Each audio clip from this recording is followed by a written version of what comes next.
Okay, so in this video we're going to be learning about area. Now, what's the formula for area? Well, I'm going to write it. So area, which is AR, I'm going to put is equal to the base times the height. So let's say you want to know the area around a fence or like well, that would be perimeter. Let's just say you want to know how much flooring you need for like a square about this. And let's say this side right here is 65 M. We don't know what M is, but it doesn't really matter. And then this side right here is also 65 M. So what you would do is just take 65 M times 65 M, and you just times them together like I'm doing right now. So you take 5 times 5 first, which equals 25. And you take 5 times 6, and you get 30. And then you gotta carry that 2, so that gives you 325. And then you gotta do the 6. You need a 0 here. Gotta do 6 times 5, which equals 30, which equals 0. And then you wanna carry the 3. And then you want 6 times 6, which equals 36. So you carry the 3 again. You take that 6, which has a 9, so because you carried the 3, and then you take that extra 3, and that gives you that, and then you got to add all this together. So 5, 2, 10, 11, 12, 2, carry the 1, 4. So your answer would be, for the area of this square would be 4,225.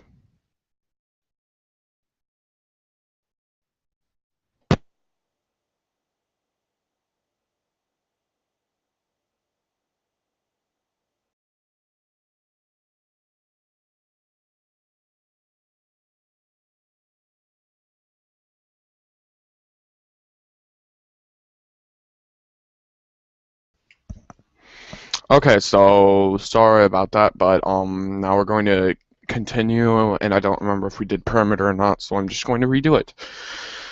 If I did it. Okay, so let's just start. Okay, so the formula for perimeter would be P equals time, not times.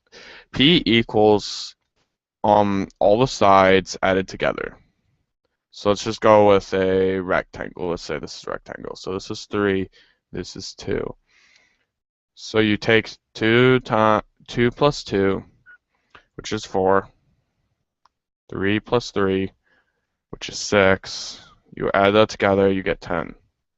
So the round this rectangle right here is 10. So there's perimeter, which is real easy. Gotta clear this. Okay, so now we're going to do some, what is it? Okay, so we're doing volume. That's what we're doing. Okay, volume.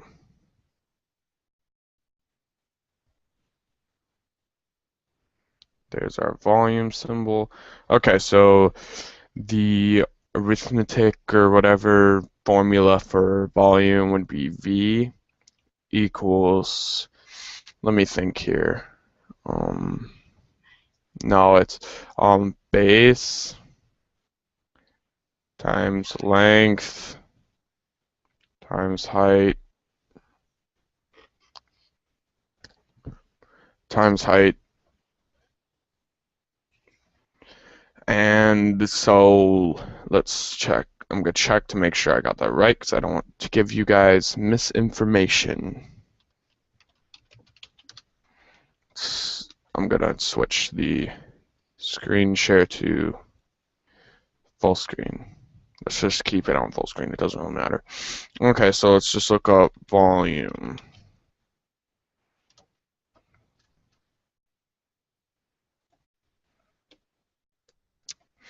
Okay, so math.com, I guess.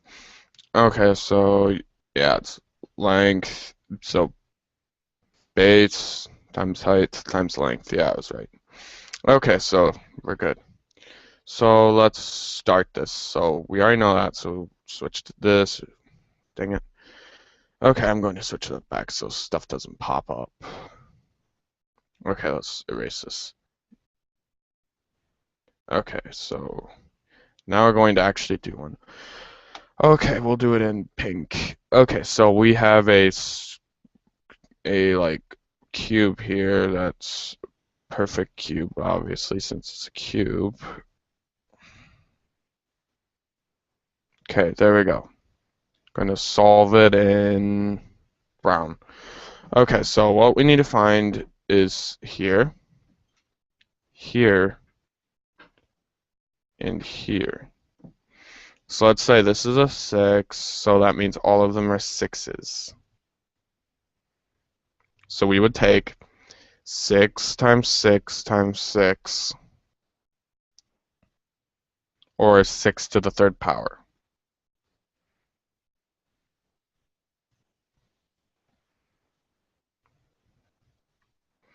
So these would equal, so we need to take 6 times 6 equals 36.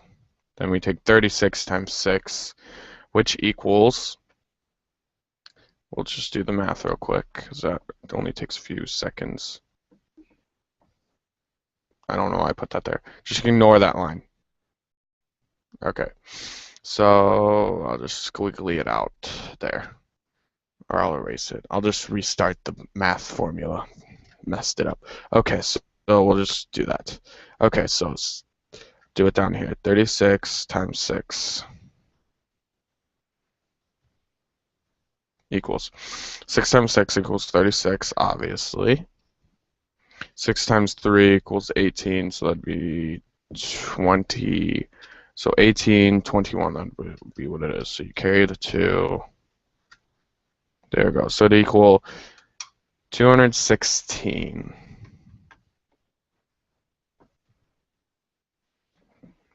So the volume of this is 216, the whole cube. So now I need to do some surface area, which is always fun. Surface area. Okay, let's do this in just plain old red. Or no, we'll do it in golden. Okay. Or no, because some people. Okay, there we go. That's good.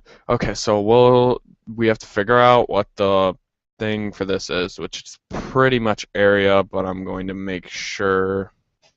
So just give me 1 second to look this up, and then we'll make sure we're doing it right instead of not doing it right, because that would be bad, and then you all would get Fs on your tests or whatever you want to call it.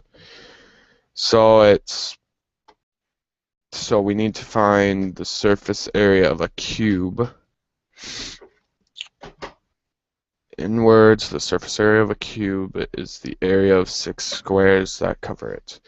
Okay, so you pretty much just take the whatever times whatever, and then you times it by how many sides it has. Okay, so I was right. Okay, so what it is you take the let's say cube equals a to the second power times b. B represents the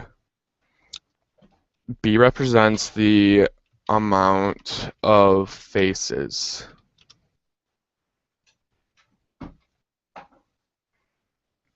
A represents the lengths of the faces.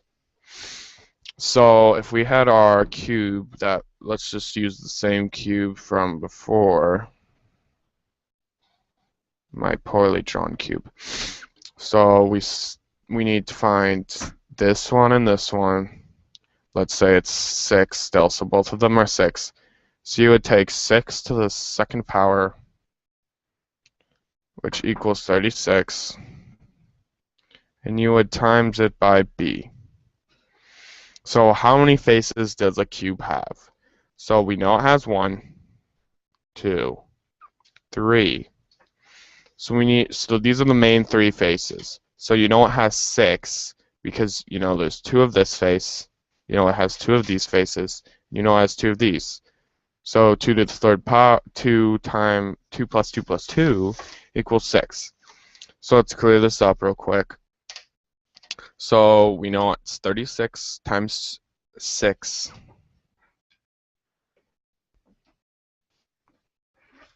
which we'll do the math for real quick. I'm just going to erase this. Erase this so fast. Okay, that's good enough. Okay, times 6. So 6 times 6, 36. 6 times 3, 18, 1, 2. So I was right, 216. I just wanted to make sure.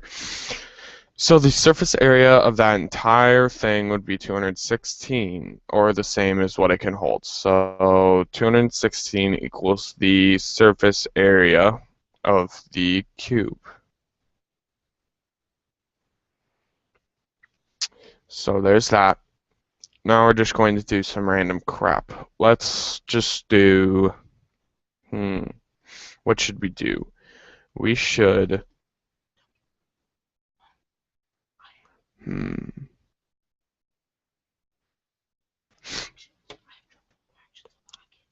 let's do some,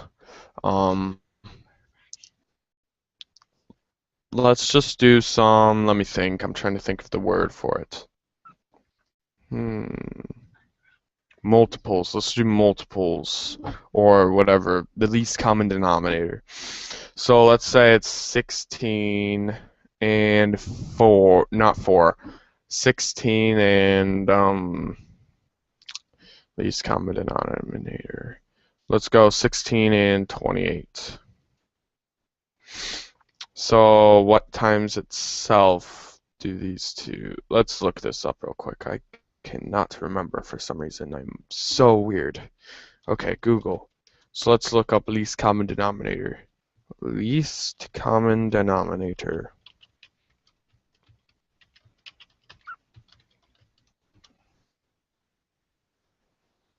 Okay, so I'm looking up right now. So we need to find this. So, oh, you use fractions. So, okay, so the denominator. Okay, never mind. Okay, so I need to restart this. Okay, so delete this stuff. Clear out. Okay, it's least common denominator. So let's say it's 1/6 and 5/8. So let's say that. And it equals whatever. It doesn't really matter. We're just trying to find the least common between these two. So what would they equal if they were the same? So let's just take, so we know we could have 2, but not for this because you can't divide 1 by 2. So let's go with 6 times 8. Or, let me think, we could do,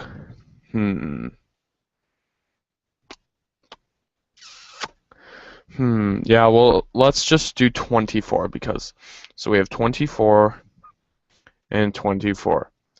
And then we need to find out what the top would be. So 6 times 4 equals 24, so it would be 4 because it's a 1. So this would be times 3. So you need times, do the same to the top. So 5 times 3 equals 15. So they would equal, let's go with that. Okay, 4 plus 15.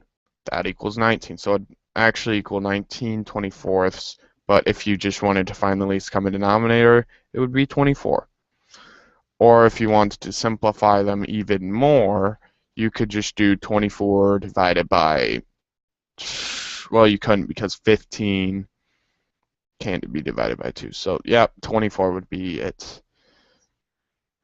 Okay, well, I think that's all I'm going to do, but before I get off, I'm going to make a really funny picture.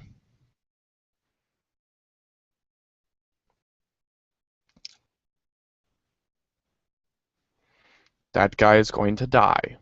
And here's a guy that's slightly smaller looking at him, and then some other smaller guy. Okay, let's just go with that. And then, yeah, let's go with that. That works. And remember, this is TBlaze.